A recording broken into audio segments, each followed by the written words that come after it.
मणिपुर में जारी हिंसा अभी भी ख़त्म होने का नाम नहीं ले रही है और सरकार के तमाम प्रयासों के बावजूद अभी भी आगजनी और गोलीबारी की खबरें सामने आ रही है। ऐसे में पश्चिमी इम्फाल से एक दर्दनाक खबर सामने आई है और जहां भीड़ ने एक एम्बुलेंस में आग लगा दी और जिससे कि एक 8 वर्षीय बच्चे, उसकी मां और उसके रिश्तेदार की आगजनी में मौत हो गई। इस बीच यह मामला सुप्रीम कोर्ट पहुंचा है और सुप्रीम कोर्ट में एक याचिका दायर की गई है जिसमें कहा गया है कि इम्फाल और पूरे मणिपुर में इंटरनेट की सेवा बंद करने से वहां के लोग काफ़ी परेशान हैं, क्योंकि इंटरनेट के बाधित होने से बैंक, स्कूल समेत तमाम लोग इस परेशानी को झेल रहे हैं। नमस्कार, मैं हूं राजेश और आप देख रहे हैं न्याय टीवी। आपको ये भी जानकारी दे दें कि अब तक मणिपुर हिंसा में 100 से ज़्यादा लोगों की मौत हो गई, 300 से ज़्यादा लोग घायल हो गए।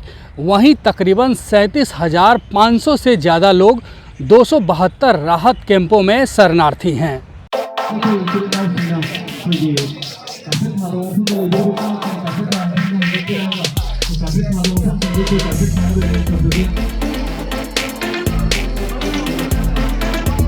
सुप्रीम कोर्ट ने जातीय हिंसा से प्रभावित मणिपुर में इंटरनेट पर लगातार जारी प्रतिबंध के खिलाफ राज्य के 2 लोगों की ओर से दायर की गई याचिका पर तत्काल सुनवाई से इनकार कर दिया है। न्यायमूर्ति अनिरुद्ध बोस और न्यायमूर्ति राजेश बिंदल की अवकाशकालीन पीठ ने कहा है कि उच्च न्यायालय के पास भी एक ऐसा ही मामला है। सुप्रीम कोर्ट की पीठ ने कहा है, हाईकोर्ट मामले की सुनवाई कर रहा है, लिहाजा हमें इस कार्रवाई पर दोबारा काम करने की क्या जरूरत है और आपको इसके लिए नियमित पीठ के पास जाना चाहिए।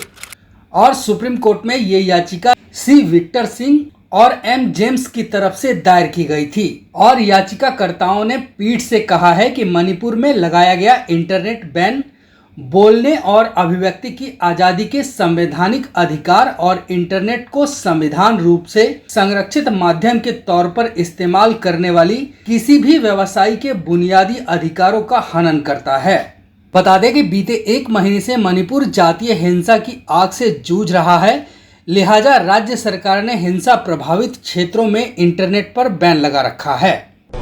No, you see, gone is gone. Past is past. Now our mission is to restore normalcy in the state of Manipur, and there was no fight between the communities.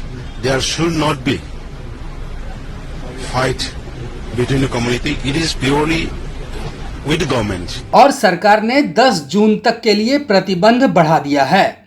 वहीं आयुक्त एच ज्ञान प्रकाश ने स्थिति को देखते हुए कहा है कि ब्रॉडबैंड सहित मोबाइल डेटा सेवाओं को 10 जून दोपहर 3 बजे तक बैन कर दिया गया है। बता दें कि राज्य में इंटरनेट बैन करने का फैसला पहली बार नहीं है और मई के पहले हफ्ते में भी यह फैसला लिया गया था और मणिपुर में अनुसूचित जनजाति का दर्जा देने की मैती समुदाय की मांग के विरोध में 3 मई को पर्वतीय जिलों में आदिवासी एकजुटता मार्च के आयोजन के बाद हिंसक झड़पें शुरू हुई थी और इन झड़पों में अब तक 100 से ज़्यादा लोग मारे जा चुके हैं और 310 के करीब घायल हुए हैं।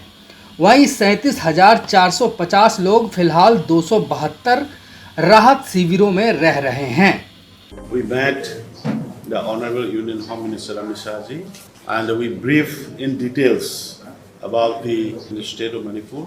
He expressed his sadness about the incident and his priorities will be the restoration of normalcy in the state of Manipur, irrespective of caste and religions, the community. He is meeting with everyone in Delhi and he also sending his messenger here in the state to connect between the communities so that at the earliest the Manipur came back in the normalcy.